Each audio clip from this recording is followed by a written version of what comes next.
ukatembelee kwaya zote Baba, ukatembelee Baba hata viongozi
tutaketije pamoja na Mungu aliyemtoa mwana wake wa pekee. Mapenzi na wasi tupendane, ikiwa tu watoto wa Mungu. Upendo haukosi kuonana, hautafuti mambo yake.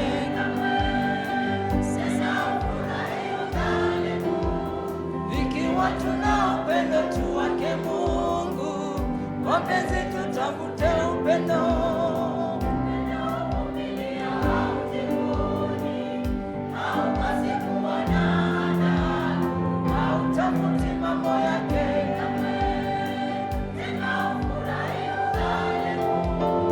Ikiwa tuna upendo tu wake Mungu, wapenzi tutafute upendo.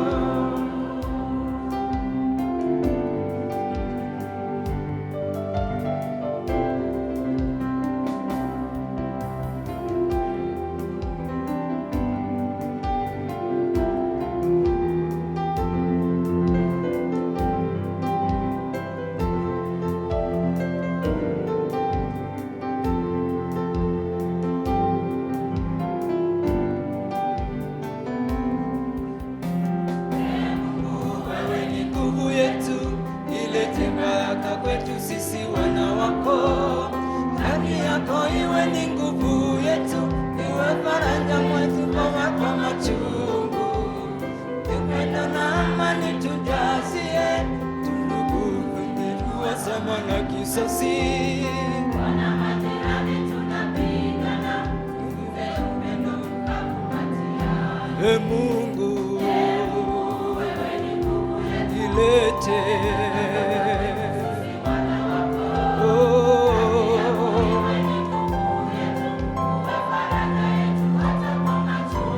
upendo,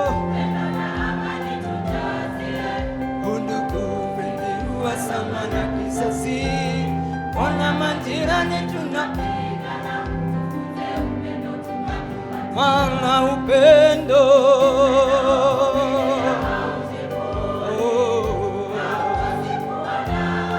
hautafuti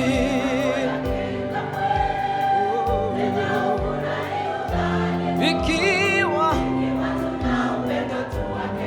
wapenzi,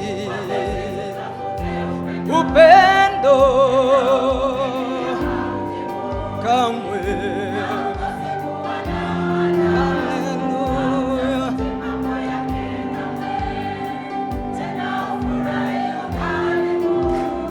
Ikiwa tuna upendo tu wake Mungu, wapenzi ikiwa tuna upendo, ikiwa tuna upendo tu wapenzi ikiwa upendo tu wake Mungu, wapenzi tutafute upendo.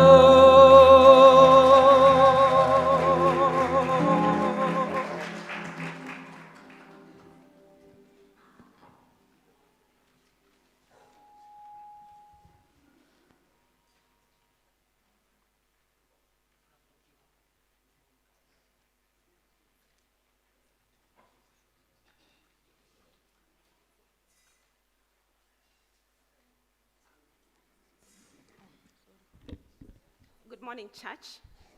This is Young Couples Fellowship. We thank God for this far He has brought us. We are more than this. Next, we are going to have a narrative from the two of us. Thank you. God bless.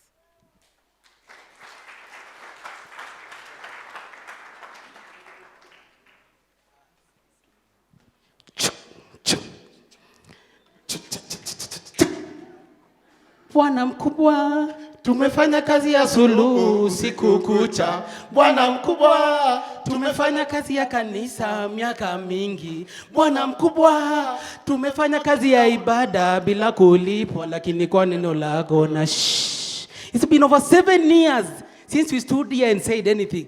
A lot has happened. Some of us were thin, we became fat, then thin again. Some of us were fat, we became thin. Na hii kazi yote ni kazi ya bibi. But I can see a lot has changed in Ziwani. A lot has changed. A lot kanisa, mulibadilisha mpaka mama na baba. Hey! Nyinyi ni wanoma sana. Some of you are wondering where we went. Actually, but some of you are even still uncomfortable in allowing us to join your group. Yes, we will not mention the groups. We are scared of being abducted. We don't want to be abducted. Yes. But some of the members that we are with went away. Our crew ran away, but it does not matter. Injili lazima iendelee. Yes, but for so Bishop loved us, that he gave us his only begotten wife, that whoever accepts and joins her group may not perish in marriage, but may have a loving, romantic, and everlasting life in marriage. You see, under the care of Mrs. Bishop, we have learned so many lessons. Very many lessons. For example, communication. Others like making money, good parenthood, and of course, living together in harmony. Yes. To mention but a few. You see, some of those lessons we have held to the core. Lakini zingine zimetu humble. We are still trusting the process. If you know, you know. But a word of caution. A word of caution. We went to school long time ago. Actually, it was during our time when teachers used to be going for strike. But after we went out of school, it is the students who are going to strike. Not that the education has become difficult. Yes. As they say. Teaching a fool is no joke. So, should we not execute this lesson properly? Please, Kanisa, it is not the bishop's wife to blame. It is. Wacha niwasimulie hadithi ya kijana mmoja, kijana mtanashati, kijana kipenzi cha wengi. Wacha niwasimulie habari ya kijana mmoja, kijana mtanashati, kijana kipenzi cha wengi. This is a story about one of us, someone we went to the fellowship with. Someone who was very conspicuous as we were growing up. Yes. I know you all know him. Yes, his name was All Over Kakunzu wa Mbili. Ati nani? All Over Kakunzu wa Mbili.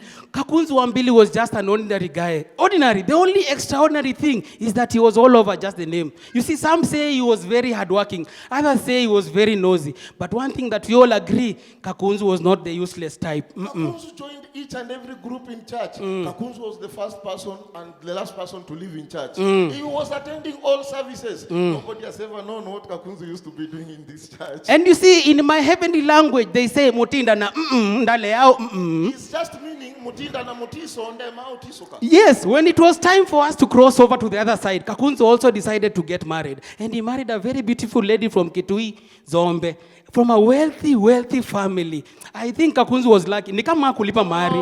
No, that was not lucky. Expecting him to be lucky ni kama kulipa shaa na shipo deni ya mganga. Haiwezekani na ifanyangi kazi. Kakunzu, it was the beginning of every problem. Actually, Kakunzu received everything from anyone minus one important thing in his family. Respect. Respect. And what about the in-laws? The in-laws were always sending threats that they will come and take their daughter for 3 good reasons. Number 1, he has never visited Mama Muko. The second reason, hajaifanya shopping kwa hiyo homestead, and the third one, alikuwa anapenda kuvaa matambara. You see, Kakunzu, when we were finishing high school and campus and looking for jobs, Kakunzu did not wait. Kakunzu aliamua kufanya nini? Yes, they say Matenza wauni weni kuidhika. So Kakunzu buried himself and came out in a manual job, akapata kazi ya mjengo. Na pale kwa mjengo, Kakunzu was respected by everyone. I see mtu wa rangi, mtu wa mchanga, na mtu wa goroko. Kila mtu alimheshimu, but not only at his workplace. If you are doubting, Kakunzu was respected. Even in church, Kakunzu was highly valued.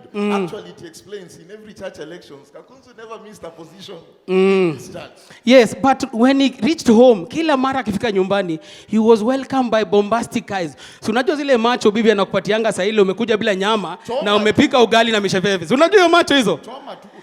Apart from that, the wife kept discouraging with songs that were very discouraging. Oh shetani, amekushika ngeta. Innocent type, he never used to retaliate. The only song he used to be retaliating with was hauwezi kushindana. Oh kushindana na mwanadamu mwenye ayayaya. Hauwezi kushinda. But Kakunzu was sad. Kakunzu was depressed. If I tell you that Kakunzu never thought of committing suicide, we will be lying. If I tell you Kakunzu never thought of running from the homestead, we will be lying. Actually, alikaa pale, akavumilia kama bibi ya mlevi, na akaomba kama bibi ya maskini. Lakini Kakunzu was willing to change his situation. So apart from Mjengo, Kakunzu was involved in extracurricular activities. Kakunzu used to be a serious bettor, only that he bet responsibly. Until one day, ipo siku happened. Naona kama ndono, kumbe ndivyo ilivyo. Kakunzu managed to get takriban 30,000 Kenya shillings. But he also had a plan. And a budget too. Yes, the plan was very simple. To restore something we call parity. Yes. So that they will not be talking about him. He went to Isili. He acquired some Italian regiment suits. Oh yes. 10,000. Na sharpshooter. After Isili, he went to Quickmart supermarket. Akafanya shopping proper ya 5,000. Then he set aside 3,000 for fare from here to Kitui and back. Then the remaining amount, alisema mama mkwe lazima atamheshimu. So akaweka kwa bahasha, akaweka ndani ya suti. But you see, Mrs. Bishop has taught us, when you want to do something, do it together as a couple. But Kakunzu did not want to go this journey alone. He wanted to go alone. The toxicity of the wife, Kakunzu thought, no, this is not the proper time to involve the wife. Actually, he talked to a gate man and he placed his luggages there, promising to come very early in the morning to pick his luggage and go. Both the shopping and the suits. Then evening came and morning, it was the day for redemption. That very day at 3 a.m., Kakunzu was heard murmuring some prayers as he jumped out of the bed. Of course, he put on the normal Matambara clothes. Yes. So that he does not dirtify his clothes before he approaches his in-laws. And the other plan was not to meet thieves who are always there waiting in that time of the night. And Kakunzu boarded Kinatwa. And while they were going, he was seated next to a lady who has two children. And Kakunzu, being the Kakunzu that we know, he put down his bags and held one child. And by 5:30, they were in Kitui. And sooner than later, while it was still dark, our friend Kakunzu was in the very homestead. It is those kind of homesteads where the toilet is usually near the gate. Huko. We have never understood why.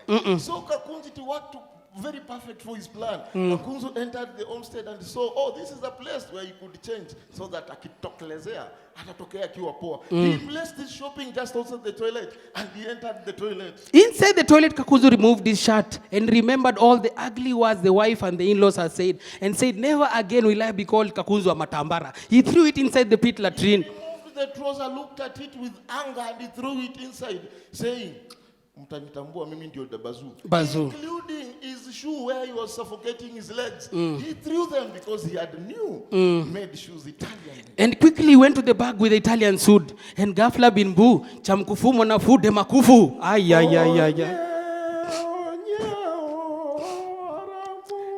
Kakunzu found diapers, nguo za mtoto na mnyonyi. Imagine ile suit ya 10,000 plus sharpshooter. Imagine kitita kizuri cha mama mkwe aliyoweka kwa suit. Imagine you are naked 100 kilometers away from where you are supposed to be. Uko uchi kwa choya mama mkwe usiku wa manane. And you saw in in Kitui they say when you walk around naked in someone's compound it is considered as witchcraft. Kasongo we mobali nangae. Kasongo mbona wewe.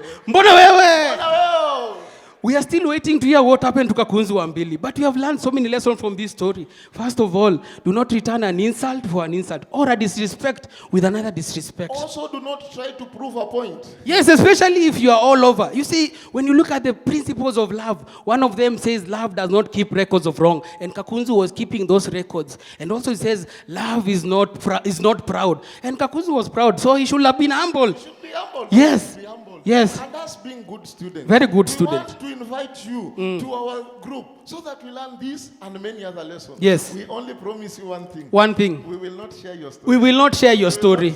We will not share your story. So this guy calls me Nguta Mutu. He also calls me Nzamba Gitu. But you guys can call us Baba Girls for now. Sunday best watu wangu.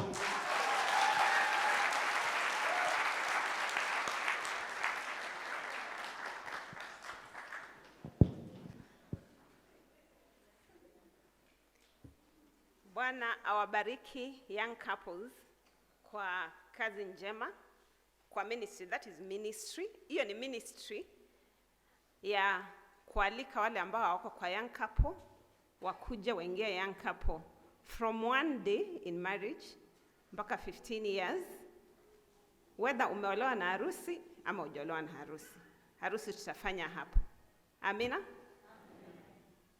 Sasa naomba basi niwaalike kwa mahubiri yetu ya leo ambayo yanatoka katika kitabu cha Wakorintho wa kwanza sura ya 13 mstari wa 4 mpaka wa 11.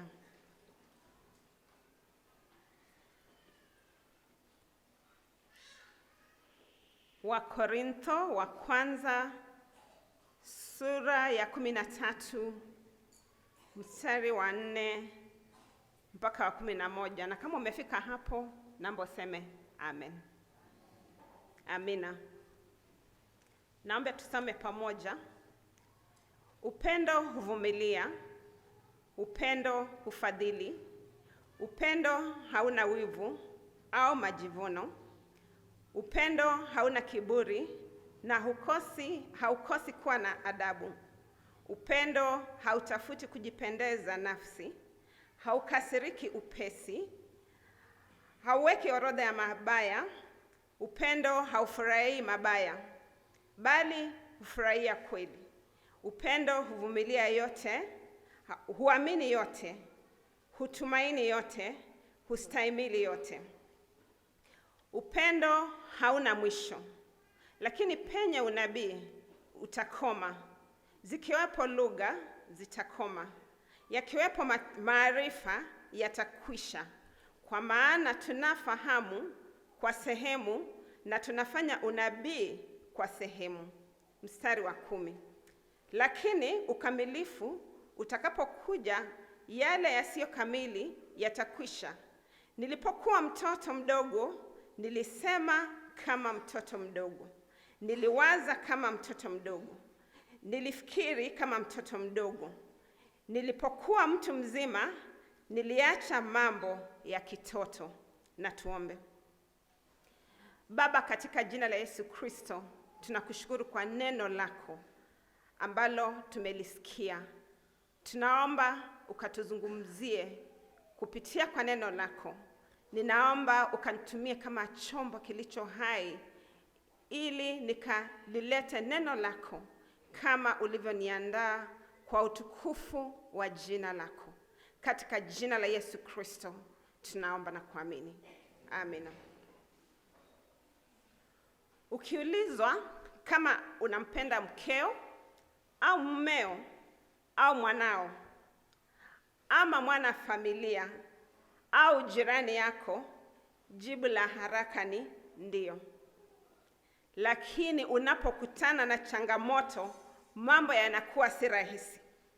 Paulo analileta somo la Wakorintho wa kwanza sura ya 13 katikati ya mafanikio mengi mno ya karama za kiroho katika kanisa la Wakorintho. Lakini Paulo anawaelezea ya kwamba karama hizi hazitoshi kukuza jamii yoyote ile. Kanisa la Wakorintho, kama makanisa ya leo, lilikuwa na makabila tofauti, jinsia tofauti, umri tofauti, vyeo tofauti na hali tofauti. Kulikuwa na waliooa na walioolewa. Kulikuwa na wajane na watoto katikati yao. Sura hiyo ya 7 mstari wa 8, mstari wa 14, mstari wa 33 mpaka wa 40. Wengine walikuwa watu wa mataifa mengine na Wayahudi waliookolewa kwa kumpokea Yesu Kristo kama mwokozi wa maisha yao. Sura hiyo ya 12 mstari wa 2. Washiriki wengine walikuwa viongozi wastaafu katika masinagogi kama vile Crispus. Sura hiyo ya 1 mstari wa 14 na sura ya 1 mstari wa 1. Wengi wao walikuwa wa viwango vya chini. Sura hiyo ya 1 mstari wa 26. Lakini wengine walikuwa matajiri kama Erastus na Gaius, ambao walikuwa na mali nyingi sana, na kwa hivyo walisimama na Paulo na kanisa lote kwa jumla. Kisoma Wakorintho wa kwanza sura ya 1 mstari wa 14. Kulikuwa pia na watumwa na waliofunguliwa kutoka jela katika ile jamii ya Wakorintho, na wengine walikuwa na karama tofauti za kiroho. Sura hiyo ya 12 mstari wa 13. Utofauti wa kanisa la Korintho ulichangia faida na pia changamoto pia ambazo zinaweza kuwa kwa jamii yoyote ile. Lakini sana sana utofauti wao ulichangia mgawanyiko mkubwa sana. Wakorintho sura ya kwanza mstari wa 10, sura ya 3 mstari wa 4, 21 mpaka 23. Washiriki walijiunga na waalimu tofauti, wengine wakisema ni wa Paulo, wengine wakisema ni wa upande wa Apollos, wengine wakisema ni wa upande wa Petro, na wale walijiona ambao walikuwa ni wa kiroho zaidi walijiweka upande wa Yesu Kristo. Hili lilikuwa ni kanisa lililokuwa limegawanyika sana, lakini Paulo anawaletea njia tofauti ya kuwasaidia, kuwaletea suluhisho ya kuishi pamoja na kufurahiana pamoja maisha. Hii njia ambayo Paulo aliwaletea ni njia ambayo inatuletea kichwa cha ujumbe wetu wa leo. Lakini naomba kabla ya hayo niwarudishe nyuma kufikiri kuhusu mwezi uliopita ambao watu duniani wanaoita mwezi wa upendo, ambao watu duniani wanasherehekea tarehe 14 kama siku ya upendo. Lakini mimi na wewe tunakubaliana ya kwamba upendo unafaa kuwa jambo la kila siku, kila saa, kila dakika. Amen. Lakini naomba kusisitiza ya kwamba upendo unafaa ukuwe 24 hours. 24 hours. Sasa basi napenda kuwaletea kichwa cha ujumbe wa leo ambacho ni upendo wa kweli. Sema nami, upendo wa kweli. Wajua, nilipokuwa msichana kulikuwa na jarida moja ama magazine lililojulikana kama True Love. Sijui ni wangapi ambao washaona hilo jarida. Kama hujaona hiyo jarida tutakuelewa wewe. Ni either ni Gen Z ama millennial. Na ni sawa tu, kila mtu ako na uzee wake. Si ni ukweli? Wajua sisi hatukuruhusiwa kusoma hilo gazeti kama vijana wa Kristo. Na kwa kweli mimi sikulisoma, lakini nilifikiria labda walitukataza kulisoma kwa sababu halikuwa linaeleza ukweli wa upendo. Lakini upendo ambao ni wa kweli unafaa kuwaje? Naomba kuwachukulia mambo matatu tu katika hii chapter. Haya mengine yapo tutayafanya wakati mwingine, lakini kwa leo matatu tu. Upendo wa kweli, jambo la kwanza, huvumilia. Upendo wa kweli uvumilia. Mstari wa 4. Baina ya washiriki wa kanisa la Wakorintho walikuwa si wavumilivu, kwa sababu waliposhindwa na kutatua mambo yao waliyapeleka kotini wakatatuliwe na mahakimu wasiomjua Mungu. Neno vumilivu kutokana na lugha ya Kigiriki ambayo ilitumia kuandika Agano Jipya linamaanisha kukasirika pole pole. Ukiwa mvumilivu haulipizi kisasi, unamvumilia mwenzio kwa mapungufu yake.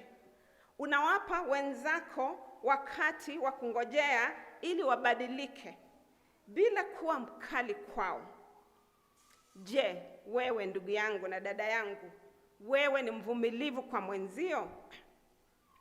Kama mwalimu wa shule ya msingi ama shule ya upili, je, wewe ni mvumilivu vya kutosha kwa mwanafunzi ambaye anashika mafunzo polepole ili aweze kushika hayo mafunzo kulingana na uwezo wa akili yake?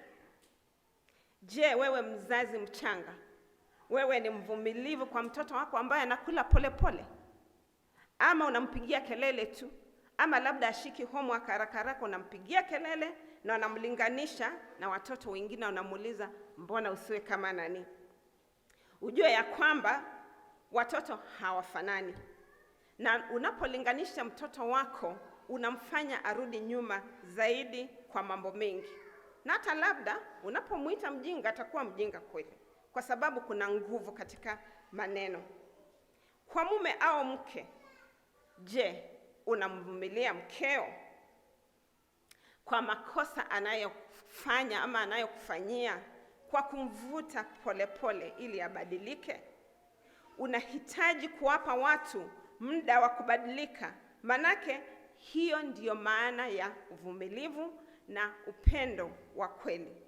Na hasa kwa wale wetu ambao wanapenda ukamilifu sana, yaani kwa lugha ya Kimombo tunawaita perfectionist. Kwa mfano, wale wanapenda vitu viwekwe kwa wima ama viwekwe vikiwa straight, ama kama ni viti kama hivi viwekwe kama vimenyoka. Hao watu wanahitaji kufikia mahali wajue kila mtu hafanani na wewe. Mungu alituumba tukiwa tofauti ili tuweze kusaidiana kwa mapungufu yetu. Kwa hivyo unahitaji kumwacha mwenzako afanye kazi zake kwa jinsi anavyozielewa, bora matokeo yatakuwa yale yale. Kwa mfano, kuna watu wataanza kuosha vyombo tofauti. Usitake sana aanze na style yako. ama anaanza kuosha nyumba tofauti. Usimlazimishe afanye na style yako, bora matokeo ni yale. Lakini bora si kitu kibaya, bora ni njia ile nzuri. Uwe mvumilivu kwa mtoto wako ambao ni tofauti na wewe. Uwe mvumilivu kwa mume wako na mume wako, hata kwa mfanyikazi wako. Hata kama wewe ni kiongozi, wala ambao ni viongozi wa makundi, maybe wewe ni boss kule kazini, unahitajika kujua wafanyikazi wako hawafanani. Lazima umchukue kila mfanyikazi vile alivyo na kumfanya ile inaitwa mentorship ama ule uongozi pole pole. Kwa hivyo tujifunze kuwa wavumilivu.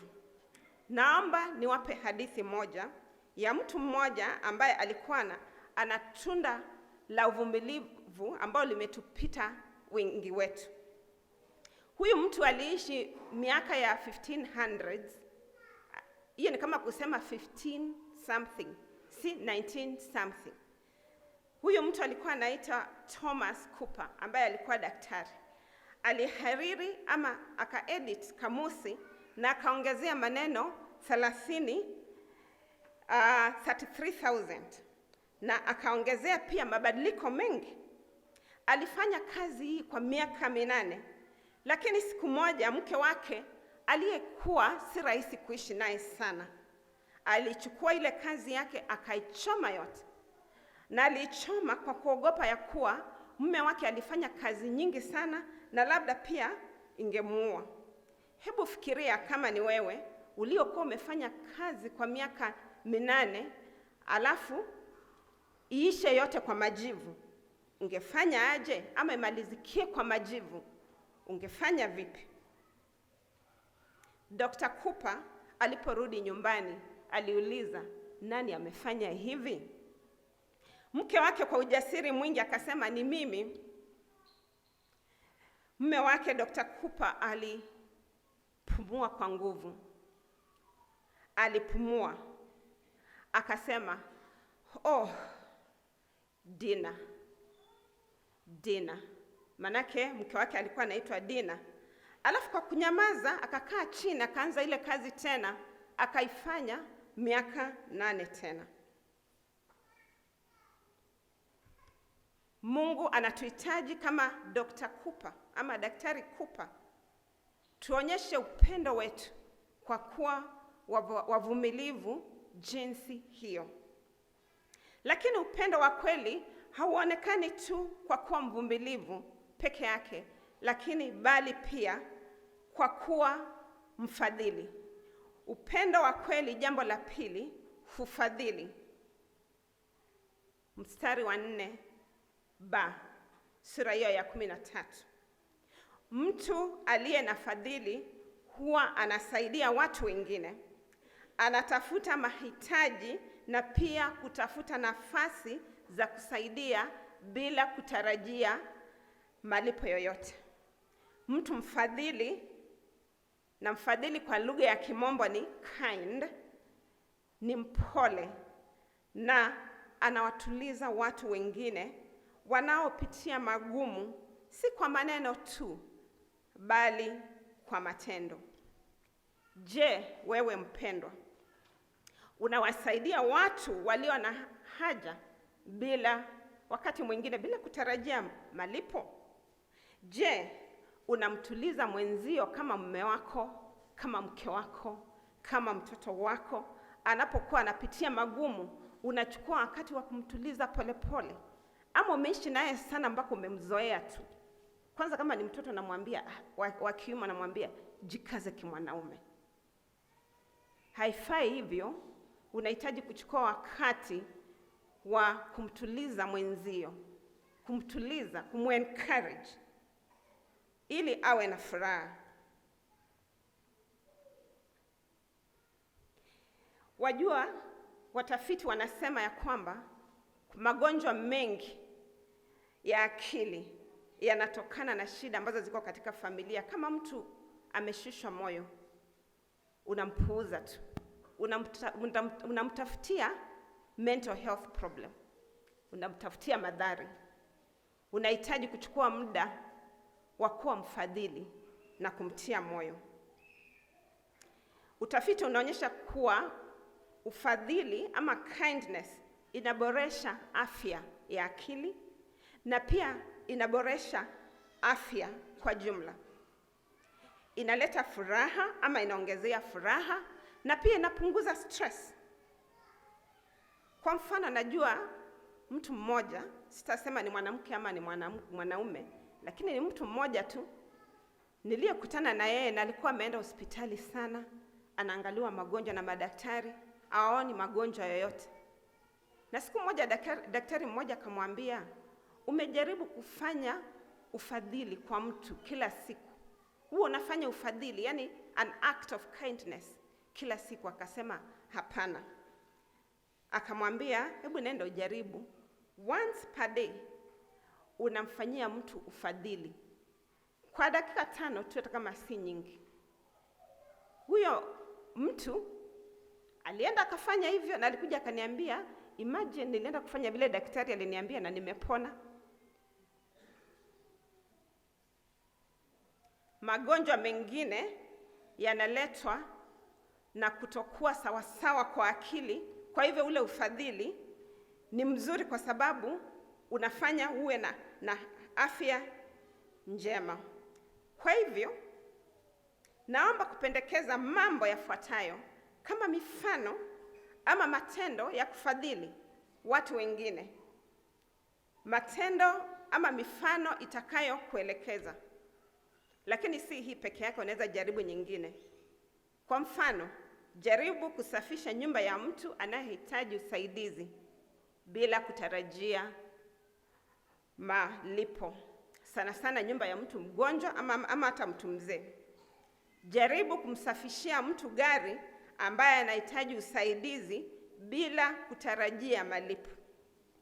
Jaribu kumsaidia mtu kwa kumwangalilia mtoto afanye shughuli nyingine, babysitting.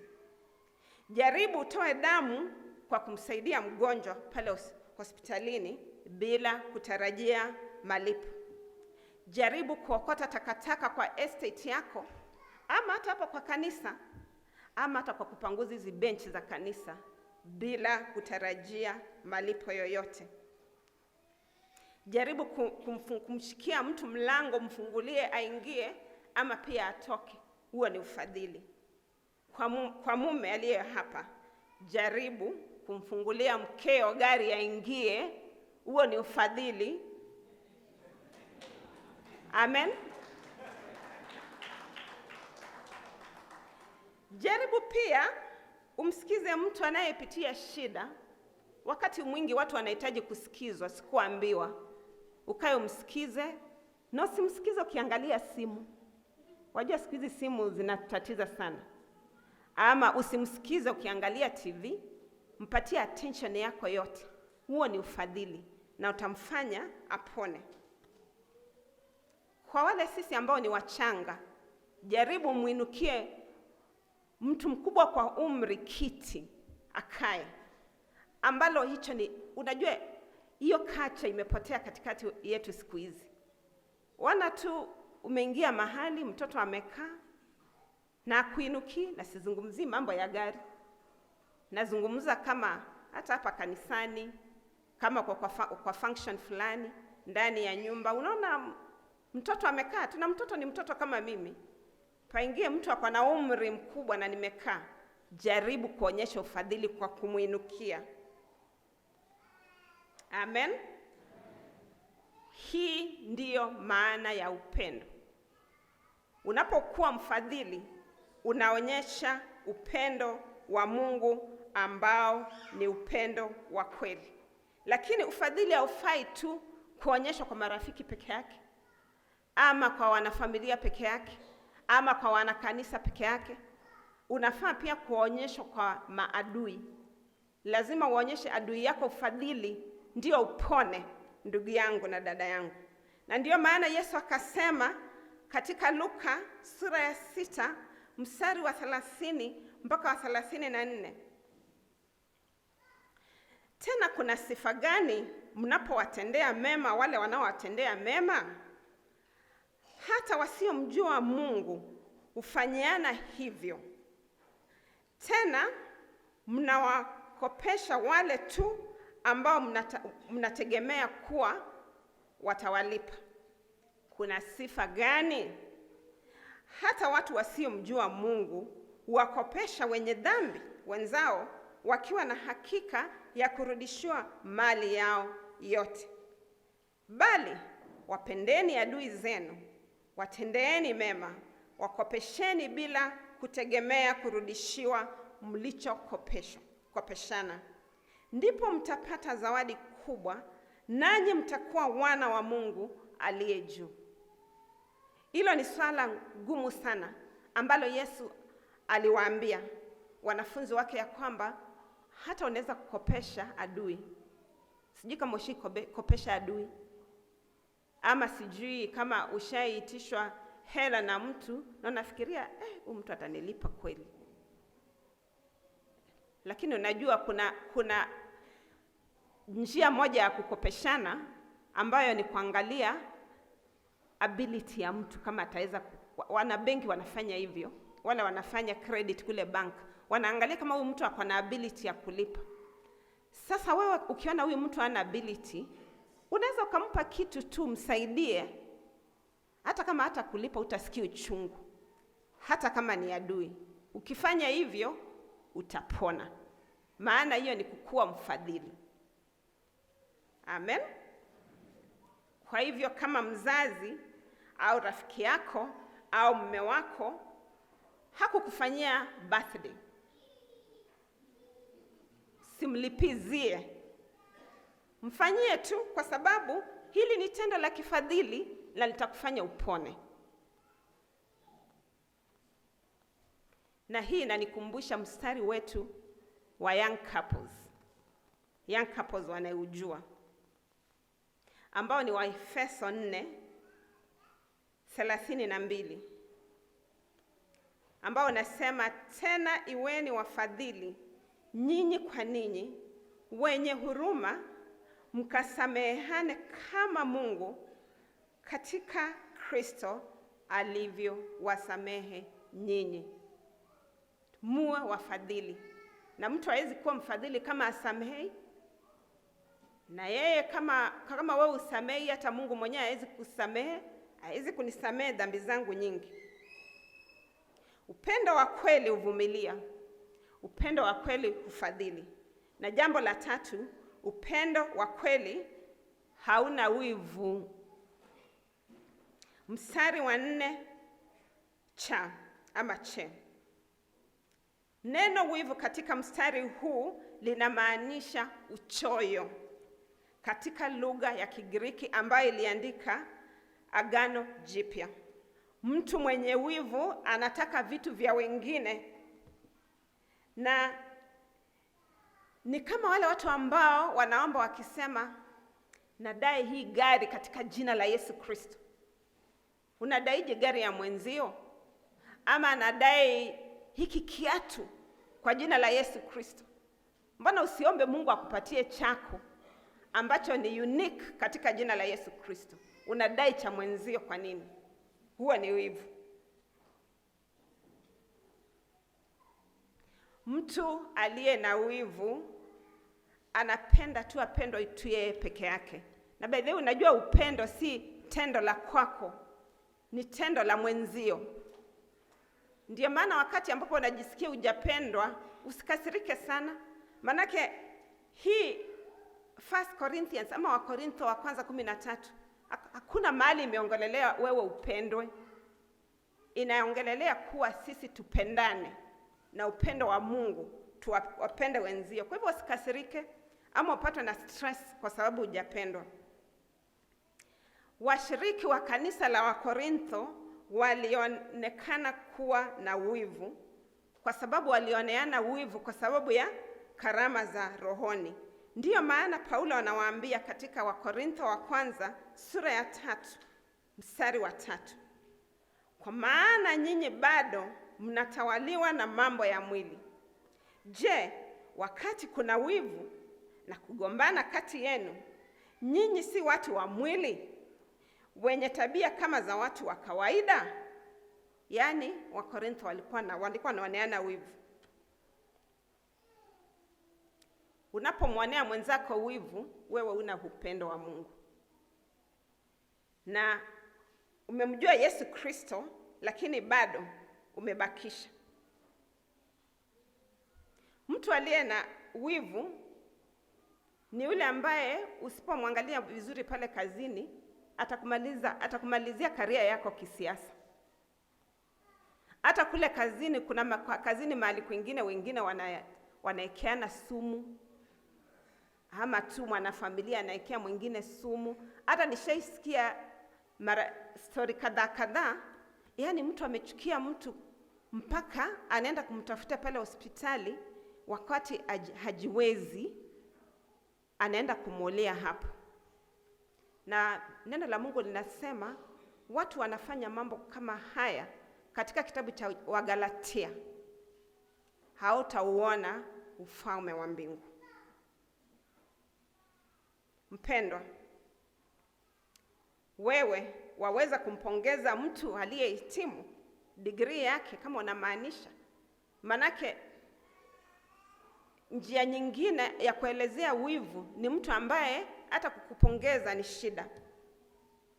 Je, unaweza kumpongeza mwenzio kama amefanya harusi ambayo ni smart sana kuliko ile yako ama kuliko ile ya mwanao? Ukimaanisha hapo utakuwa uko na upendo wa kweli. Je, waweza kumpongeza mtu ambaye ameongeza cheo pale kazini? Ukimaanisha ama mtu tu akiwa na kitu kizuri, ama unatumia tu neno hongera ama congratulations kwa sababu watu wanalitumia? Wajua hata kuna mzazi huwa anamwonea yule mzazi mwenziwe wivu anapopigiwa simu na watoto sana, ama labda anakaa na watoto sana, anasikia wivu sana. Huo si upendo. Naomba ubadilike. Na Yakobo sura ya 4 mstari wa 1, Yakobo akasema wivu ndio unaleta migogoro kati ya jamii. Na naomba nisome Yakobo sura ya 4 mstari wa 1 ambao unasema, vita vyatoka wapi na mapigano yaliyoko kati yenu yatoka wapi?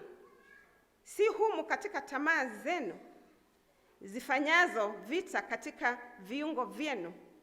Mwatamani wala hamna kitu, mwaua na kuona wivu wala hamwezi kupata.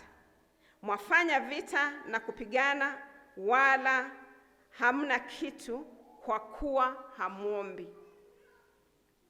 Kwa hivyo wivu unaleta vita na migogoro. Naomba umuombe Mungu akuweke upendo. Tuombe Mungu atuweke upendo wa kweli ambao umejawa na ufadhili, umejawa na kutooneana wivu, umejawa na kuvumilia. Na kwa kumalizia, Wakorintho wa kwanza sura ya 13 mstari wa 11, Paulo alisema, nilipokuwa mtoto mchanga nilisema kitoto, nilifahamu kitoto, nilifikiri kitoto, lakini sasa madamu mimi ni mtu mzima, mambo ya kitoto nimeyaacha. Kwa maneno mengine, kanisa la Wakorintho lilikuwa limetawanishwa na kutokuwa kiroho. They were not mature spiritually. Kama wewe hujakuwa kiroho, hauwezi ukakuwa mvumilivu, huwezi ukakuwa mtu ambaye ako na upendo ambao una wivu, na huwezi ukakuwa mfadhili. Lakini Mungu anatuita siku ya leo, mimi na wewe, tuwapende ndugu zetu kwa kweli, marafiki zetu, maadui zetu, watoto wetu, hata wale ambao wamekuwa deviant. Umpende mume wako, umpende mke wako, umpende jirani, umpende adui, kwa upendo wa kweli ambao unavumilia, ambao unafadhili, ambao hauoni wivu. Bwana Yesu asifiwe. Tuombe. Baba, katika jina la Yesu Kristo, tunakushukuru kwa neno lako ambalo limetujia kwa ufasaha. Tunaomba neno lako lipate mchanga wenye rotba katika mioyo yetu na likakuze upendo wa kweli. Labda kwa katikati yetu na umekuwa una struggle na mambo haya ambayo tumeongelea siku ya leo. Wewe si mvumilivu, wewe unaona wivu, una chuki, naomba niombe na wewe. Wewe si mfadhili, naomba niombe na wewe ili Mungu akakusaidie ndoa yako ikaweze kukombolewa, nyumba yako ikaweze kukombolewa, kazi yako ikaweze kukombolewa. Naomba ukainue mkono niombe na wewe. Asante kwa hiyo mikono, asante kwa hiyo mikono. Bwana wabariki. Mwenyezi Mungu, katika jina la Yesu Kristo, tunaomba neno lako likakomboe maisha yetu, mahali ambapo tunazozana katika familia, katika nyumba zetu, katika kazi zetu, katika majirani, kwa sababu ya kutokuwa na upendo wa kweli. Tunaomba ukatukomboe katika jina la Yesu Kristo. Pokea sifa na ibada, maana unastahili. Katika jina la Yesu Kristo tunaomba na kuamini. Amina. Bwana wabariki.